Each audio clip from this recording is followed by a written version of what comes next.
PTI का एहतजाज अपने पीछे बहुत सी अधूरी कहानियां, सवालात, इल्जामात और दावे छोड़कर गया है।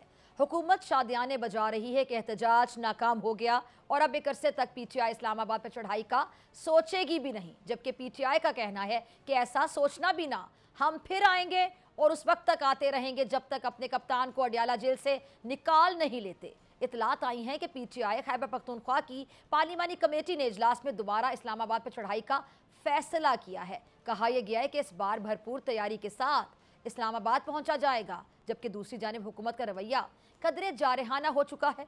बानी पीटीआई के मजीद 7 मुकदमात में गिरफ्तारी डाल दी गई। 24 नवंबर के एहतजाज के बाद हुकूमत खासा खुलकर खेल रही है और इस खेल में बानी पीटीआई की रिहाई के इम्कानात बहुत कम दिखाई दे रहे हैं। अब ले दे के जो पीटीआई के पास डोनाल्ड ट्रंप की कॉल ही रह गई है, लेकिन अजब नहीं कि ट्रंप के हलफ उठाने से पहले बानी पीटीआई कच्चे से पक्के यानी सजा याफ्ता कैदी हो जाएं। बानी पीटीआई खुद कई बार फौजी अदालतों में ट्रायल के खदशे का इजहार भी कर चुके हैं। अब इस सूरत हाल को पीटीआई के लिए किसी भी तरह हौसला अफजा करार नहीं दिया जा सकता, जबकि पार्टी में इख्तिलाफात की जो दरारें हैं वो भी बड़ी वाज़ेह हैं। सब्सक्राइब करें और बेल दबाएं ताकि कोई खबर रह न जाए।